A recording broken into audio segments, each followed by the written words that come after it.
अमेरिकेबरोबर करण्यात आलेला टेरिफ करार हा भारतीय शेती आणि भारतीय पशुपालकांना उद्ध्वस्त करणारा करार आहे। या करारान्वये 0% अमेरिकेचा शेतीमाल हा भारतीय बाजारपेठेमध्ये येणार हे आता उघड झालेलं आहे। चीन आणि अमेरिका याच्यामध्ये जे टेरिफ वॉर सुरू होतं त्या अंतर्गत अमेरिकेचं सोयाबीन चीनमध्ये घेण्यास नकार देण्यात आला आणि वेगळ्या प्रकारचे खरेदीदार हे शोधून त्या ठिकाणावरून चीनने सोयाबीन आयात करण्याची भूमिका घेतली। त्याचा परिणाम म्हणून जीएम प्रकारचं असणारं प्रचंड उत्पादन जे अमेरिकेमध्ये सोयाबीनचं आहे त्याचं काय करायचं हा मोठा प्रश्न अमेरिकेसमोर होता।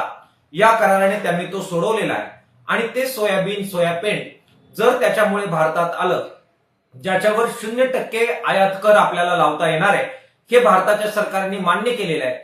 त्याच्यामुळे सोयाबीन उत्पादक शेतकऱ्यांचे आत्ता जे दर मिळत आहेत ते सुद्धा मिळणार नाही आणि त्याच्यामुळे त्यांचं कंबरडं मोडणार आहे। दुसऱ्या बाजूला महाराष्ट्रामध्ये अगोदरच मोठ्या प्रमाणामध्ये दूध आणि दुग्ध पदार्थ यांचं एक्सेस उत्पादन होतं, त्याच्यामुळे त्याचे बाजारभाव आपल्याला पावडर आणि बटर याचे आंतरराष्ट्रीय भाव काय आहेत यानुसार ठरवावे लागतात आणि त्यामुळे त्या ठिकाणी बाजारभाव वाढले की दूध उत्पादकांना मोठ्या प्रमाणात त्याची किंमत चुकवावी लागते।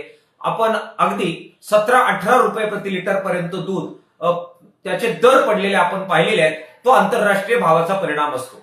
या करारामुळे अमेरिकेचं दूध आणि अमेरिकेचे दुग्ध पदार्थ हे जर खुल्या पद्धतीनं भारतीय बाजारपेठेमध्ये आले तर विशेषतः महाराष्ट्रामध्ये जिथे एक्सेस मिल्क प्रोडक्शन होतं त्या सर्व दूध उत्पादक शेतकऱ्यांचं कंबरडं त्याच्यामुळे मोडणार आहे आणि त्यामुळे मोठा तोटा हा पशुपालकांना आणि दूध व्यवसायाला भोगावा लागणार आहे।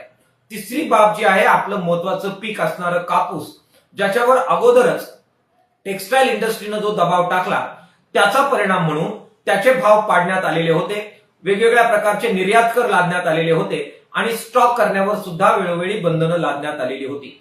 आता जर कापूस अशा प्रकारे निर्यात मुक्त करण्यात आला तर त्याच्यातून आयात मुक्त करण्यात आला तर त्यातून मोठ्या प्रमाणामध्ये कापूस उत्पादक शेतकऱ्यांना सुद्धा किंमत मोजावी लागणार आहे। महाराष्ट्रातले तीनही हे मोठी पिकं ही त्याच्यामुळे संकटात येणार आहे।